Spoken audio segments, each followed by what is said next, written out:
Pompey Sound, your hourly update from Fratton Park, sponsored by Piglet's Pantry, the home of award-winning and handmade food on the South Coast. John Swift could make a dream return to Pompey this summer, with the former academy prospect seriously considering a move back to his hometown club. The news has learned that Swift, who grew up in Forton and still has family in the area, is drawn to the idea of pulling on the Blues shirt at Fratton Park. It would be a homecoming story for the Gosport lad, who started in Pompey's youth setup before making his name at Chelsea as a promising youngster. Following his release from West Brom, Swift has attracted interest from 4 championship clubs, while teams in Turkey, Saudi Arabia and the MLS are also in the hunt for his signature. However, the creative midfielder is particularly intrigued by the possibility of rejoining Pompey, despite their previous history. The club let him go as a youth player, and he later turned down their advances in favour of Chelsea. The 29-year-old's journey has seen him command significant wages at West Brom, who signed him on a free transfer from Reading in 2022 alongside Jed Wallace. While Swift understands his next contract won't match those earnings, he's been inspired by the successful homecomings of players like Marlon Pack and Matt Ritchie. The prospect of writing his own chapter in Pompey's history, particularly in a position where the club needs strengthening, holds strong appeal for the attacking midfielder. Yeah, he wasn't the same generation as Marlon Pack and Matt Ritchie, though. He's 5 or 6 years younger than those two, so their paths probably never crossed at all. But what's interesting is that there is this hint in the way this is being reported. It's still only a rumour, of course. The way it's being reported, that there was some sort of disquiet between Portsmouth and Swift on or about the time of him taking his leave away from the academy, whether it was to do with him not being offered the deal that he felt he wanted and deserved, whether it was because he felt he could do better elsewhere. Whatever it is, it seems that one small hatchet will have to be buried if he's going to come and do a job for us. And if he can do the job for us that the returning Marlon Pack and the returning Matt Ritchie have done so far and will continue to do, then we should snap him up, shouldn't we? We should absolutely snap him up. He's still got family, apparently, a bus ride away from Fratton Park.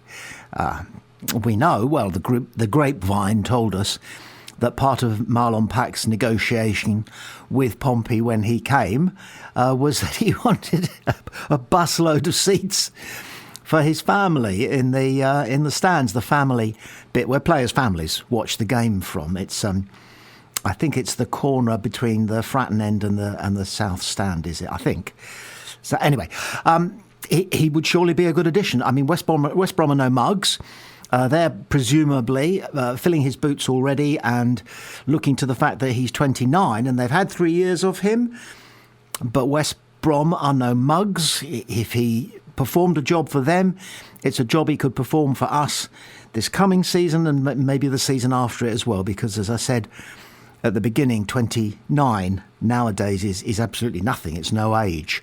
It's not that long ago that you really were starting to wonder as a footballer whether you were going to go into coaching or simply do what everybody else does and buy a pub. Well, not no more, because he's going to be one.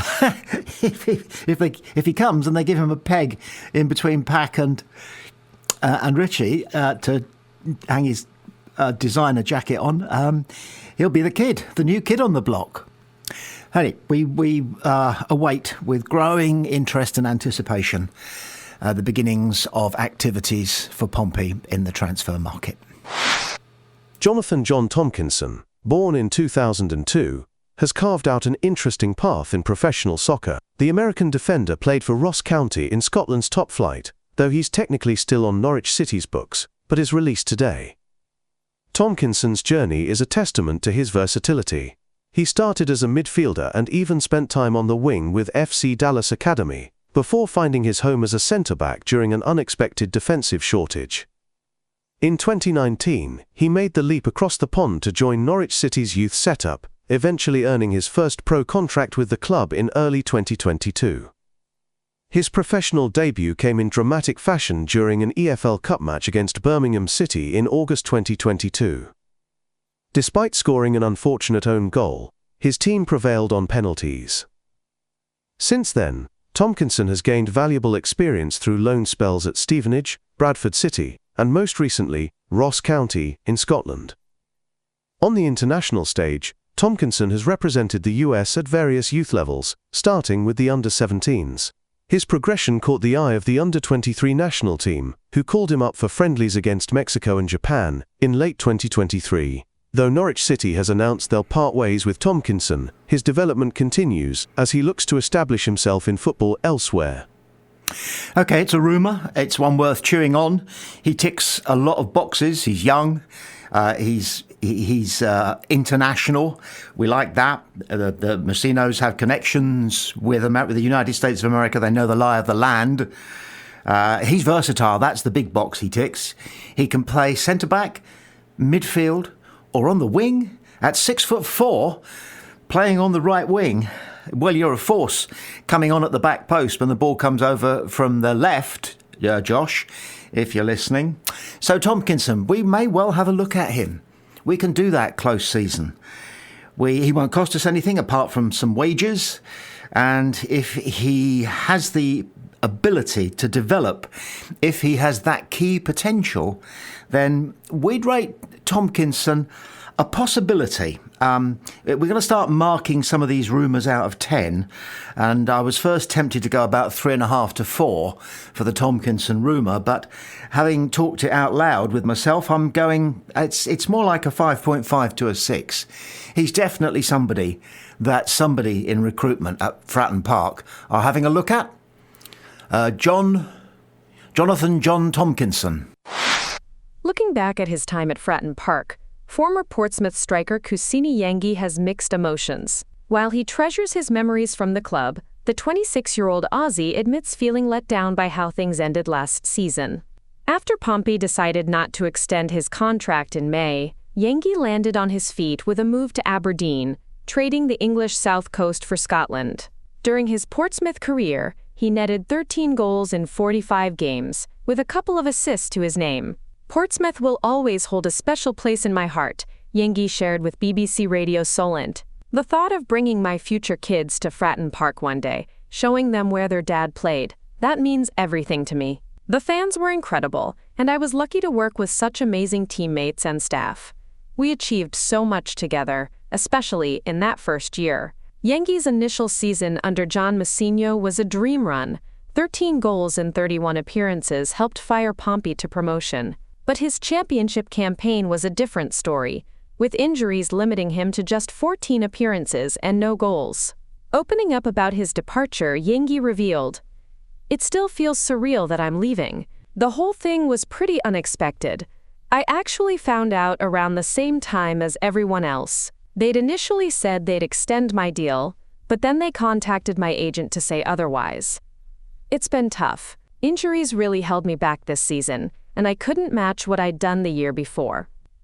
I gave everything to get fit and perform for Portsmouth, but sometimes that's just football. While I'm gutted about how this season went, I'm trying to take the lessons from it and move forward." Again, more wise words, profound words, deep words, meaningful words from Kusini Yengi. It's odd to start feeling nostalgic about a player who's only kind of 20 minutes left Fratton Park, but there was something about the guy.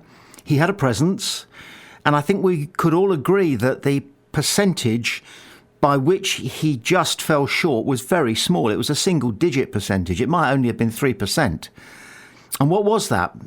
Well, mostly it was because he was injured, and because he picked up those injuries on international duty that the club may feel he could have declined, or at least been a little bit more careful out there in Oz or the Middle East or the various places where he played for the Socceroos or attended the Socceroos training camps out of loyalty to his country, which is something that has to be applauded.